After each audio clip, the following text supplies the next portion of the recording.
வாழ்க்கையில பலவிதமான பிரச்சனைகள்ல நம்ம இருந்துட்டு கஷ்டப்படுறோம். ஹெல்த் இஷ்யூஸ் வருது, கடன் பிரச்சனை வருது, ஏதாவது விஷயங்களை நம்ம நினைச்சு செய்யணும்னு நினைக்கிறோம். ஆனா அது முடியாதங்காட்டி நம்மளுக்கு ரொம்ப மனதளவுல கஷ்டம் வருது. இது மட்டும் இல்லாம திருமண உறவுனால கஷ்டம், லவ் பண்ணி கஷ்டம், வண்டி வேணும், வாகனம் வாங்கணும், இடம் வாங்கணும், இந்த மாதிரி பலவிதமான வித்தியாசமான முறைகள்ல நம்மளுக்கு சரியான மன உளைச்சல்கள் ஏற்பட்டுட்டு இருக்கு இல்லைங்களா? சரி, இப்போ இதுல இருந்து எப்படி நம்ம விடுபட்டு நம்ம யாருன்னு தெரிஞ்சுக்கிட்டு அதுக்கப்புறம் எப்படி நம்ம வாழ்க்கைய ஒரு நல்ல புத்துணர்ச்சியோடும் நிம்மதியோடும் அன்போடும் கருணையோடும் கொண்டுட்டு போகலாம் அப்படிங்கிறதுல நிறைய விஷயங்கள் நம்ம கத்துக்க வேண்டியது இருக்கு.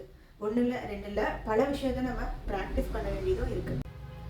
நான், என்னோட மனது, எனக்கு எனக்கு மட்டும் ஏன் இந்த பிரச்சனை, என்னால் தான் இந்த பிரச்சனை, ஏன் நான் மட்டும் நிம்மதியாக இல்லை, இந்த மாதிரி நான் நான் நான் அப்படின்னு சொல்லக்கூடிய நான்கிறது யாரு அப்படின்னு ஒரு தெளிவு நம்மளுக்கு கிடைச்சிச்சு அப்படின்னாலே நம்ம பல விஷயங்களை தீர்வு நம்மளுக்கு கிடைச்சிடும். இந்த உடல் அப்படிங்கிற ஒரு சரீரம் ஆனது பஞ்சபூதங்களால ஆக்கப்பட்டது. பஞ்சபூதங்கள்னா என்னென்ன? நிலம், நீர், ஆகாயம், காற்று, நெருப்பு.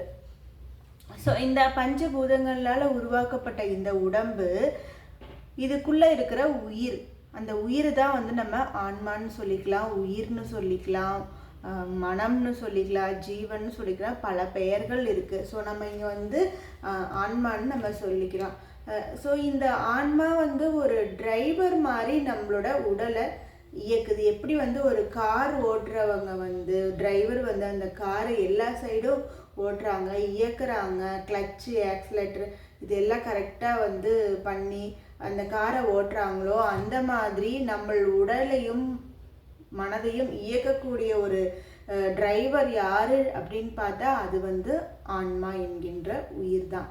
ஸோ இந்த உயிர் சக்தியை, ஆன்ம சக்தியை நம்ம கரெக்டாக வச்சுட்டோம் அப்படின்னாவே நம்மளோட உடலும் கரெக்டாக இருக்கும். நம்மளுக்கு நடக்கக்கூடிய சுச்சுவேஷன்ஸும் நம்மளுக்கு சரியாக அமையும். நம்ம உடலுக்கு எப்படி உணவு தேவையோ அதே மாதிரி ஆன்மாவுக்கு சில விஷயங்கள் தேவைப்படுது. இப்போ இந்த சரீரமான இந்த உடலை நம்ம ஆரோக்கியமாக வச்சுக்கிட்டா மட்டும்தான் அது நம்மளுக்கு எந்த விதமான தொந்தரவும் கொடுக்காது. ஃபார் எக்ஸாம்பிள், நம்ம நல்ல வகையான உடம்புக்கு தேவையான அளவு சத்தான உணவுகள் சாப்பிடும் பொழுது நம்மளுக்கு உடல் உபாதைகளும் நோய்களும் அதிகமாக வராது.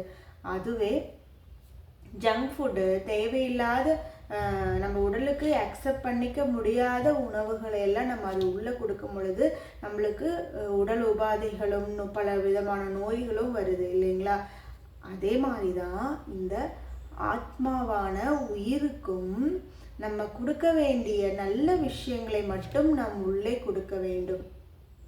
தேவையில்லாத தாட்ஸோ, தேவையில்லாத வன்மமோ, கோபமோ, பகையோ, இந்த மாதிரி விஷயங்களை கொடுக்கும் பொழுது ஆத்மாவுக்கு, மனதிற்கு பலவிதமான ப்ராப்ளம்ஸ் ஏற்படும்.